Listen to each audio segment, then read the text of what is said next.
Nahmaduhu wa nasta'inuhu wa nastaghfiruh wa na'udzu billahi min syururi anfusina wa min sayyiati a'malina. May yahdihillahu fala mudhillalah wa may yudlil fala hadiyalah.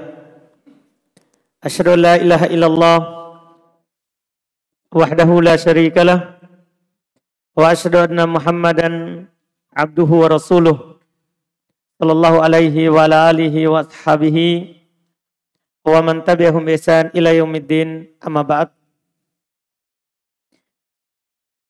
Kaum muslimin wal muslimat, al-ikhwan wal akhwat wa rahimani wa rahimakumullah. Alhamdulillah, kita bersyukur kepada Allah Subhanahu wa taala. Hari ini kita masuk malam ke-11 dari bulan Ramadan.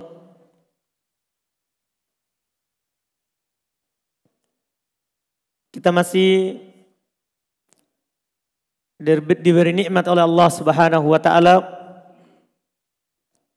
untuk beribadah, mendekatkan diri kepada Allah Subhanahu wa taala dengan berpuasa di siang hari dan sholat di malam hari, serta kebaikan-kebaikan yang lain yang Allah Subhanahu wa taala bukakan untuk kita. Di malam hari ini kita akan mulai membaca dan mendengarkan beberapa kisah dari para wali Allah Subhanahu wa taala, orang-orang yang diberikan kemuliaan oleh Rabb kita, oleh Allah Subhanahu wa taala. Kita membaca tentunya dengan harapan memberikan pengaruh kepada kita dan bisa kita ambil pelajaran dari apa yang mereka dapatkan dari Allah Subhanahu wa taala. Nah, secara umum membaca kisah itu banyak pelajaran yang akan kita dapatkan. Allah Subhanahu wa taala telah katakan di dalam Al-Qur'an, laqad kana fi qisasihim ibratun li ulil albab. Sungguh dalam kisah-kisah mereka itu banyak pelajaran bagi orang yang memiliki hati. Apalagi kisahnya orang-orang soleh yang telah berlalu.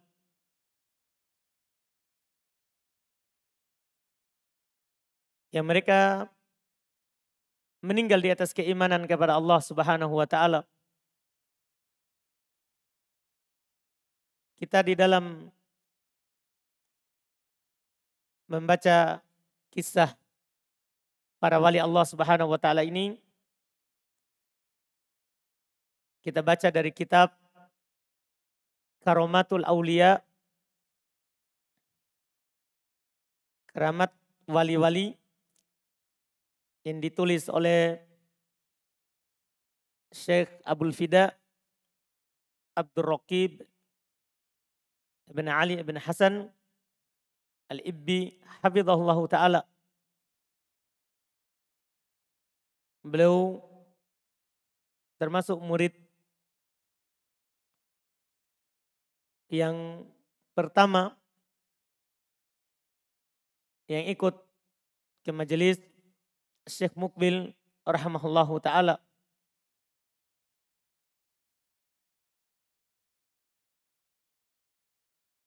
Buku ini yang saya pegang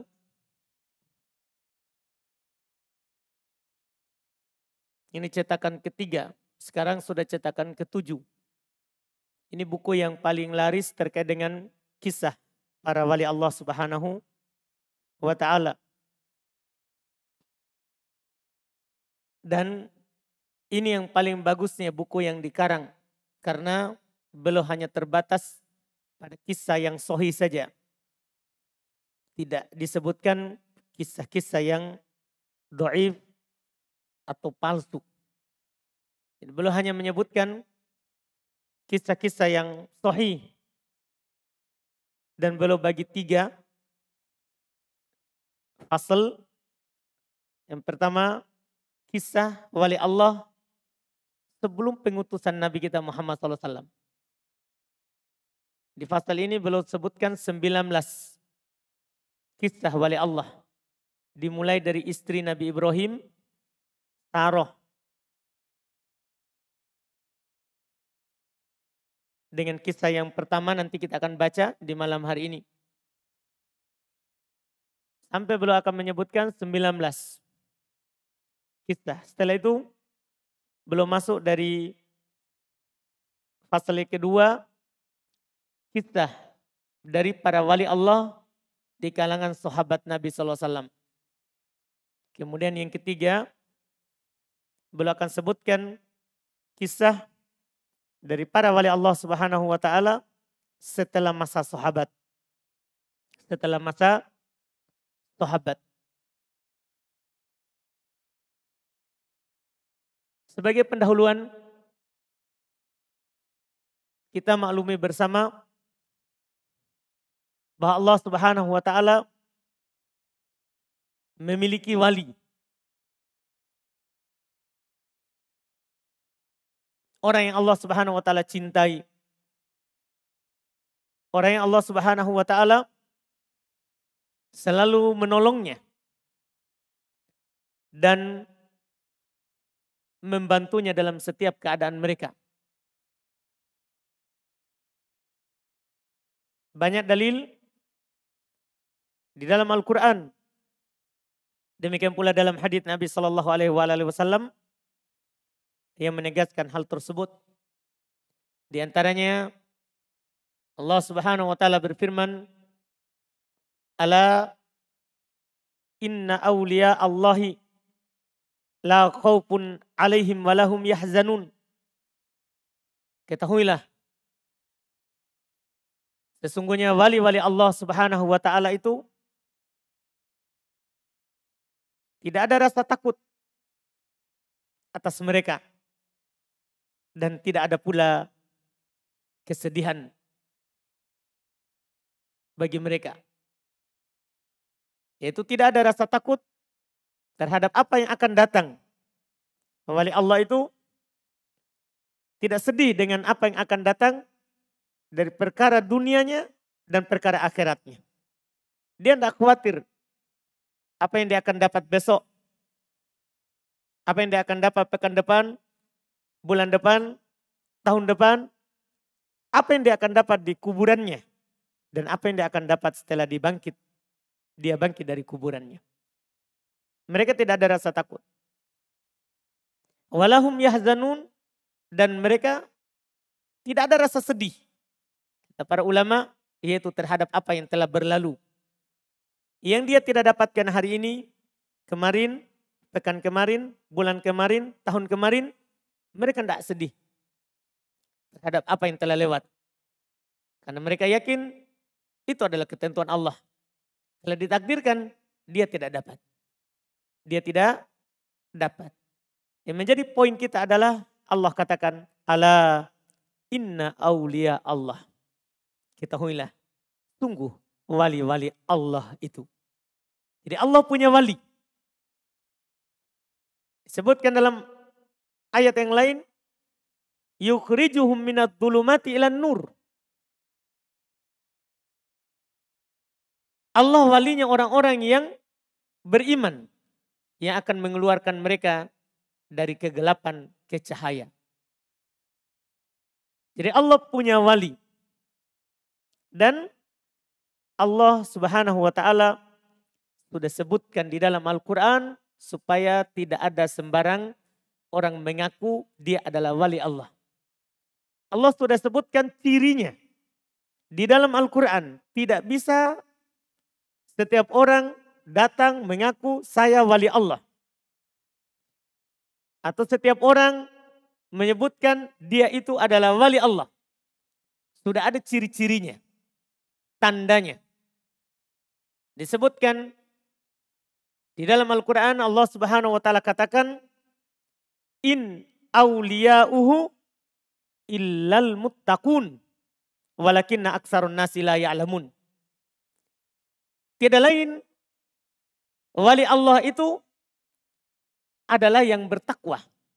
Akan tetapi kebanyakan orang tidak tahu. Tidak ada wali Allah kecuali yang bertakwa. Jadi ini innya dalam bahasa Arab namanya in nafi. In bermakna penafian. Terjemahannya tidak ada sama sekali yang menjadi wali Allah illal muttaqun, kecuali yang bertakwa. Siapa itu yang bertakwa? Ya definisinya yang melakukan perintah dan yang meninggalkan larangan. Kalau ada orang bilang saya wali Allah tapi tidak melakukan perintah, larangan dia langgar, maka itu bukan wali Allah. Didustakan oleh Al-Quran. Ini ayat pertama. Ayat kedua, tadi yang saya baca di awal. Itu ada lanjutannya di ayat berikutnya. Ketika Allah Subhanahu wa Ta'ala katakan, ala inna awliya Allahi la khawfun alaihim walahum yahzanun alladzina amanu wa kanu yattaqun. Ketahuilah, sesungguhnya wali-wali Allah itu tidak ada rasa takut atas mereka, tidak pula ada rasa sedih. Siapa mereka? Allah katakan, alladzina amanu wa kanu yattaqun. Mereka adalah orang yang beriman dan lagi bertakwa. Kalau menyelisih dua ayat ini, maka itu bukan wali Allah, tapi wali syaitan. Karena hanya ada dua wali yang disebutkan dalam Al-Quran. Wali Allah atau wali syaitan. Wali Allah itu ciri-cirinya. Beriman lagi bertakwa. Lawannya wali syaitan. Siapa? Yang tidak beriman. Yang tidak bertakwa. Perintah dia tidak lakukan. Disuruh sholat, dia bilang sudah tidak wajib baginya. Yang haram, dia sudah lakukan. Wali Allah, tapi merokok. Rokok haram, sepakat. Ulama dan kedokteran akan haramnya. Wali Allah itu tidak merokok. Tidak merokok. Karena itu haram. Karena wali Allah itu yang melakukan perintah, meninggalkan larangan. Demikian pula mereka kalau sudah anggap dirinya wali, sudah tidak haram lagi mencuri, tidak haram lagi zina. Itu bukan wali Allah, tapi itu wali syaitan. Yang kita akan bahas mulai dari malam ini insya Allah dan beberapa malam kemudian ke depan. Wali Allah. Wali Allah Subhanahu wa Ta'ala. Dan seorang kalau menjadi wali Allah, itu sangat banyak keutamaannya. Dan keutamaannya itu kadang nampak dalam kehidupan dunia dan akan lebih nampak lagi nanti dalam kehidupan akhirat. Mulai dari alam kubur, alam barzakh, sampai setelahnya. Sampai dia dibangkitkan oleh Allah Subhanahu wa Ta'ala. Kita masuk baca di malam hari ini apa yang Syekh Abdul Raqib Hafizahullah Ta'ala sebutkan dalam kitab ini. Ini kitab tebal ya, karena sangat banyak. Belum sebutkan karomah dari para wali Allah Subhanahu wa Ta'ala. beliau sebutkan lebih dari 300 karomah yang didapatkan oleh wali-wali Allah Subhanahu wa taala. Berarti kalau 300 lebih karomahnya, berarti beliau sebutkan 300 lebih juga orang wali Allah Subhanahu wa taala yang mendapatkan karomah dari Allah Subhanahu wa taala yang dinampakkan dalam kehidupan dunia. Dalam kehidupan dunia. Kita mulai malam ini dengan yang beliau sebutkan pertama. Kata beliau, Sarah zauju Khalilillah Ibrahim alaihi wassalam. Karomanya Sarah. Kita bilang Sarah. Ada juga ditambah Siti Sarah. Siti maksudnya dari kata Sayyidati. Kan kalau laki-laki Sayyid. Kalau perempuan Sayyidati. Mereka singkat menjadi Siti. Iya. Tidak ada penukilan dari Nabi SAW. Belum menyebutkan istri Nabi Ibrahim dengan Siti. Namanya Sarah, istrinya kekasih Allah Subhanahu wa taala Nabi Ibrahim. Perempuan ini dia adalah perempuan satu-satunya yang percaya kepada Nabi Ibrahim alaihissalam.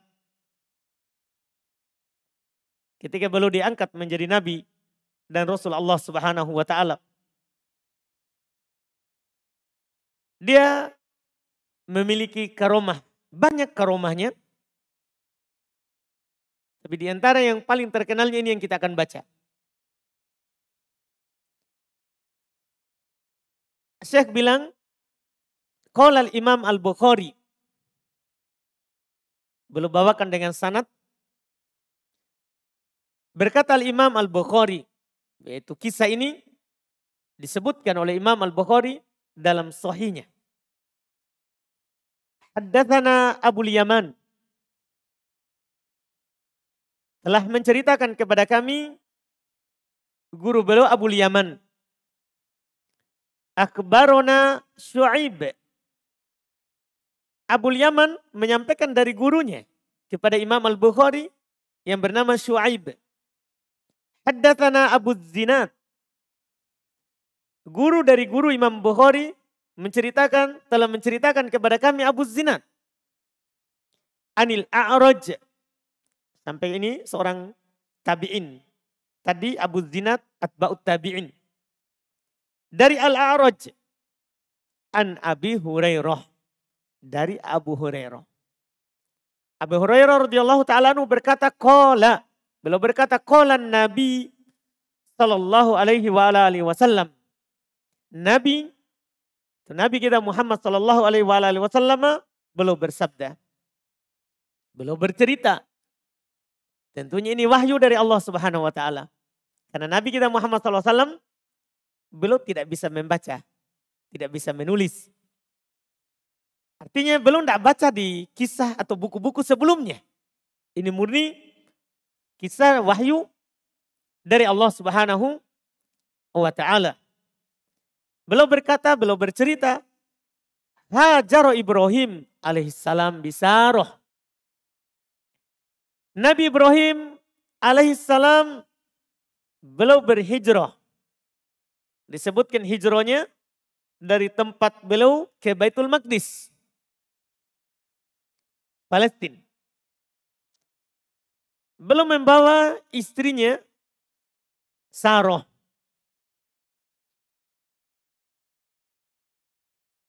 Fadakhala biha qaryatan fiha malik minal muluk. Maka beliau alaihissalam masuk bersama istrinya itu melewati suatu kampung, suatu daerah. Di dalamnya ada penguasa. Au jabbarun minal jababirah. Ada pembesar yang jahat. Disebutkan penguasa ini tidak ada lewat perempuan cantik kecuali harus menjadi istrinya. Ini penguasa. Fakila maka dikatakan dakhala Ibrahim bimra'atin. Dikatakan kepadanya, nah Ibrahim masuk ke kampung kita dengan seorang perempuan, hiya min ahsanin nisa. Perempuan itu adalah perempuan yang paling cantik. Iya. Makanya kita jangan heran ketika mendengarkan bagaimana gagahnya Nabi Yusuf.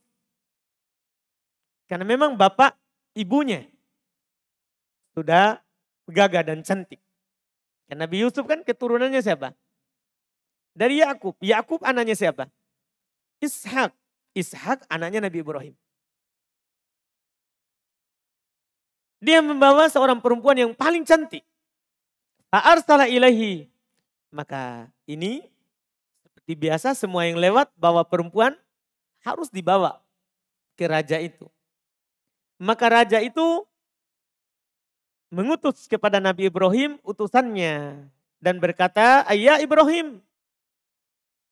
Berkata, "Wahai Ibrahim, man hadhihi allati ma'ak?" Siapa itu perempuan yang bersamamu?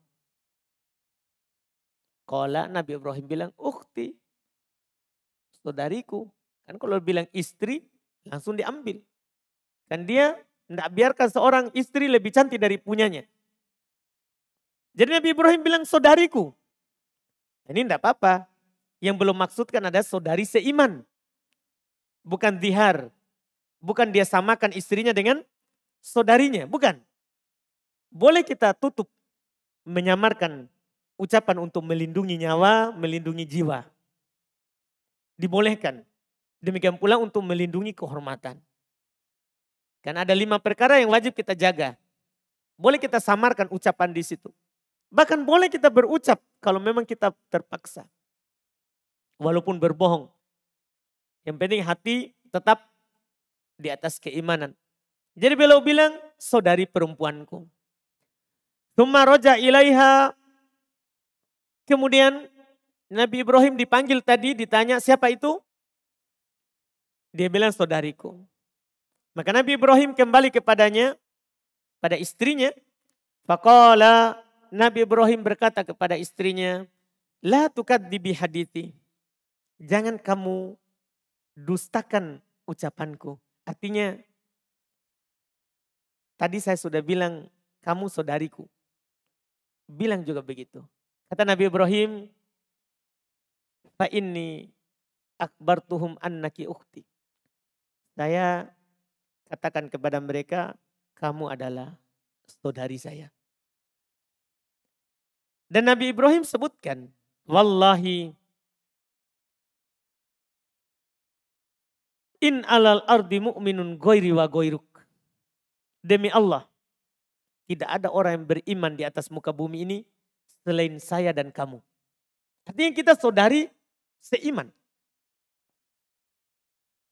Iya. Fa'arsala biha ilaih. Karena harus menghadap raja. Kalau ada perempuan. Maka Nabi Ibrahim melepaskan istrinya.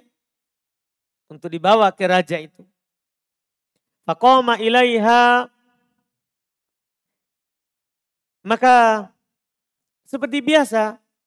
Raja itu pun pergi. Ke tempat yang memang sudah disiapkan. Seperti biasa perempuan yang dia inginkan. Termasuk sekarang istrinya Nabi Ibrahim alaihissalam. Sebelum datang raja itu, lihat yang dia lakukan. Aqamat tawaddu'a wa tusalli. Istrinya Nabi Ibrahim pergi berwudu, sholat. Berwudu, sholat. Faqalat, setelah sholat berdoa. Allahumma in kuntu amantu bik wa bi rasulik wa ahsantu farji illa ala zawji fala tusallit aliyal kafir. Ya Allah, sungguh saya beriman kepadamu Saya beriman kepada utusanmu, yaitu Nabi Ibrahim, suaminya sendiri.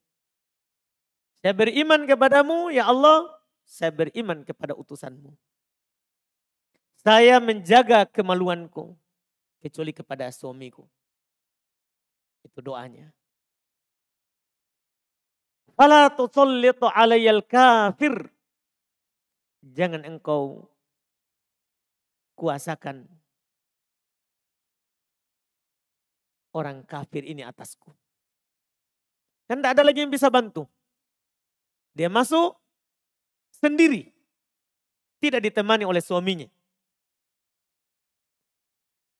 Maka saat itu, ini perempuan luar biasa. Perempuan beriman kepada Allah Subhanahu wa Ta'ala. Dia hanya meminta kepada Allah Subhanahu wa Ta'ala.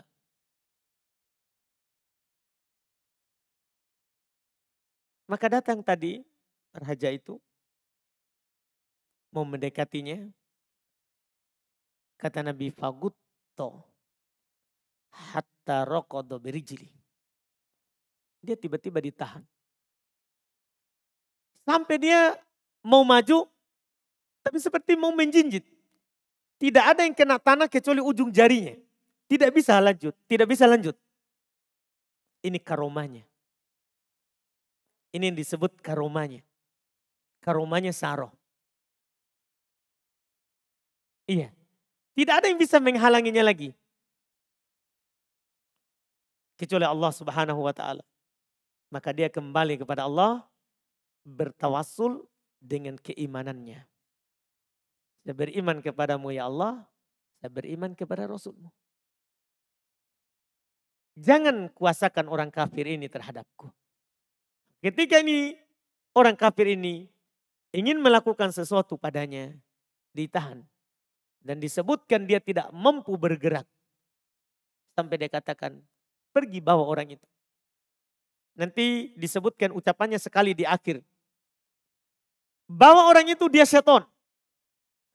Dibawa, tapi dia masih coba lagi kedua sampai ketiga. Jadi setelah dibawa, qala al-A'raj, qala Abu Salamah ibn Abdurrahman, inna Abu Hurairah qala. Ini tadi sebelum Saroh dibawa keluar dari situ, dan rajanya ini sebelum juga diambil dari situ, Abu Hurairah bilang, setelah doa yang pertama itu dia berdoa lagi yang kedua. Ketika orang itu sudah tidak mampu lagi bergerak. Dia berdoa, Allahumma in yamut.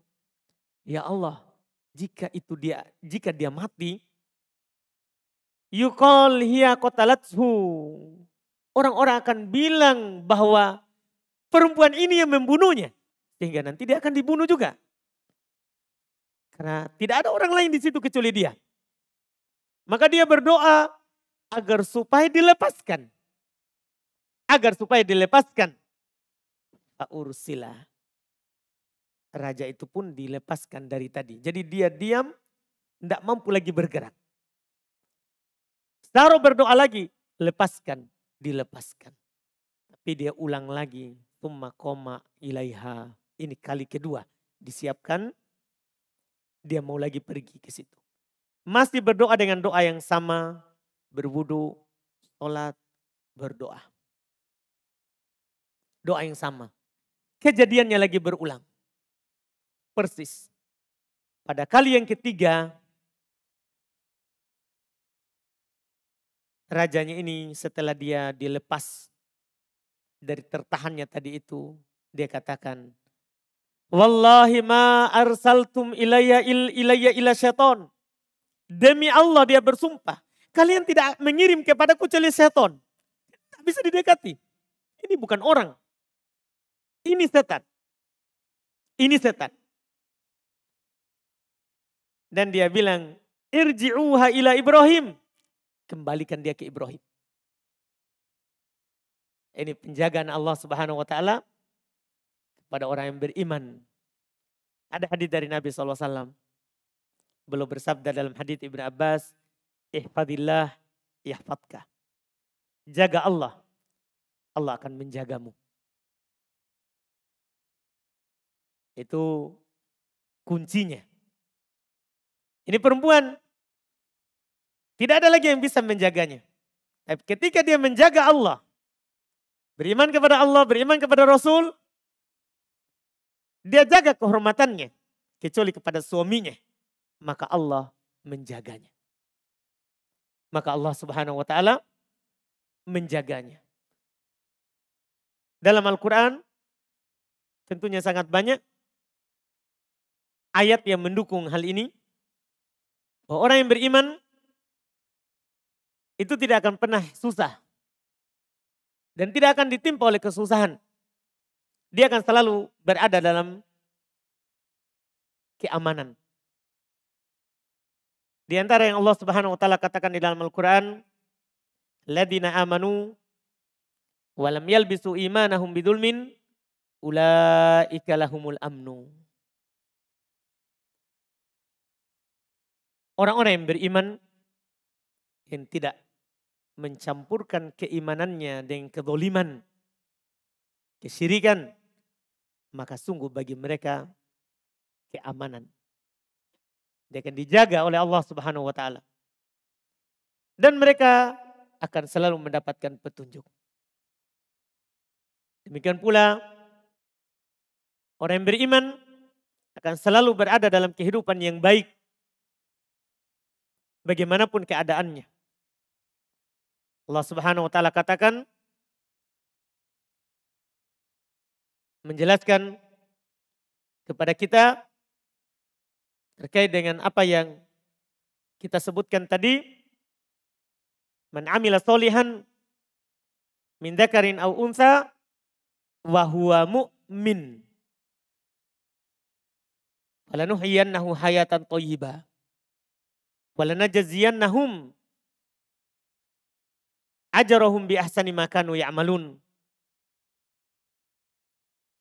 Orang yang beramal amal soleh, laki-laki ataupun perempuan, dalam keadaan dia beriman, kami akan memberikan kepadanya kehidupan yang baik. Ini di dunia.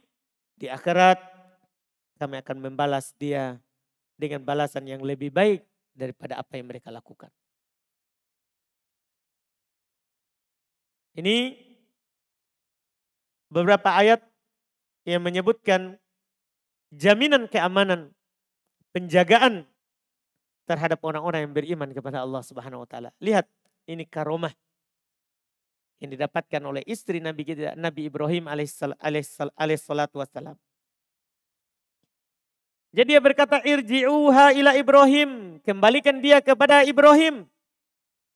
Wa'tuha ajra, berikan kepada dia satu lagi budak.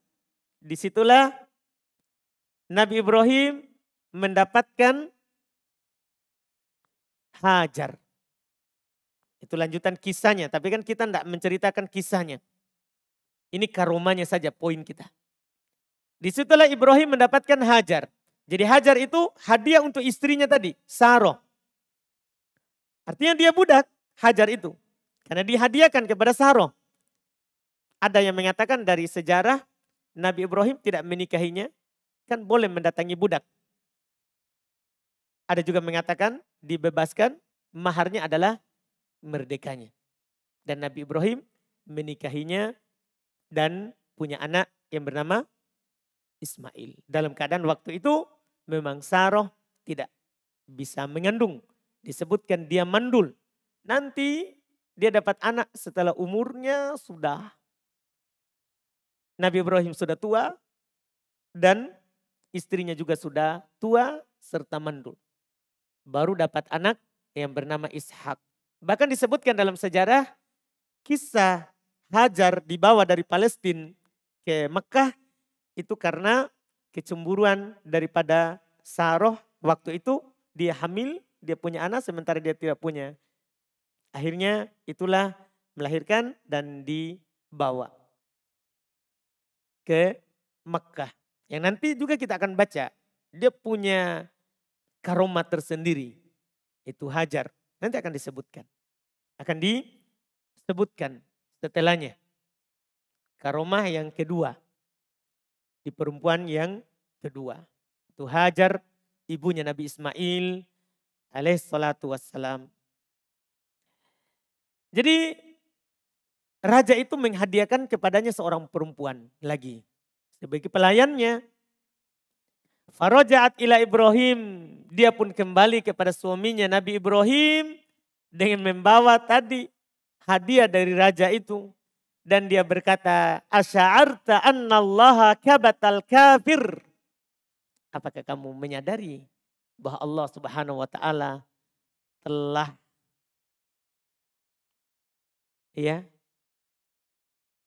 menyiksa, telah menghinakan orang kafir itu.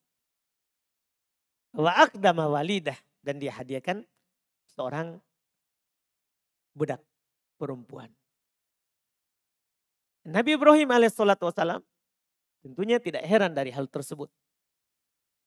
Cuman ini adalah pengabaran dari seorang istrinya ini bahwa seorang yang durhaka kepada Allah Subhanahu wa taala itu pasti akan dihinakan oleh Allah. Ini ayatnya sangat banyak dalam Al-Quran. Misalnya Allah Subhanahu wa taala berfirman menjelaskan hal tersebut.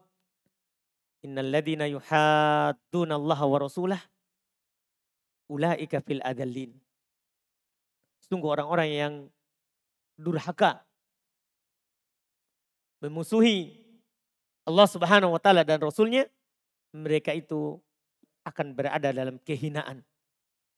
Di ayat sebelumnya di surat yang sama Allah Subhanahu wa taala katakan innal ladzina yuhadduna Allah wa rasulah kubitu kama kubital ladzina min qablihim.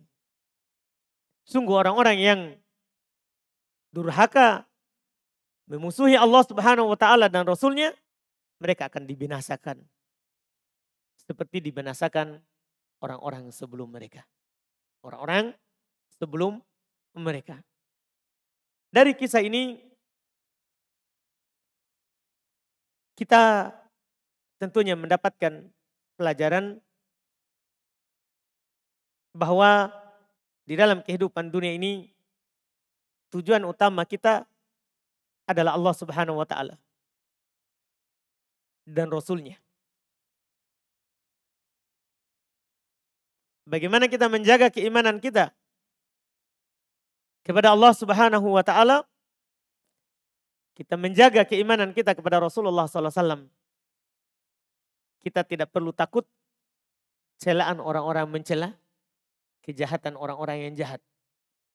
Karena kita pasti dijaga oleh Allah Subhanahu wa taala dengan sebab keimanan kita kepada Allah Subhanahu wa taala. Ini yang pertama, alhamdulillah waktu sisa sedikit kita tutup dan kita akan lanjutkan di pertemuan kita besok dengan kisah berikutnya. Kita tutup subhanakallahumma bihamdik asyhadu an la ilaha illa anta astaghfiruka wa atubu ilaik. Assalamualaikum warahmatullahi wabarakatuh.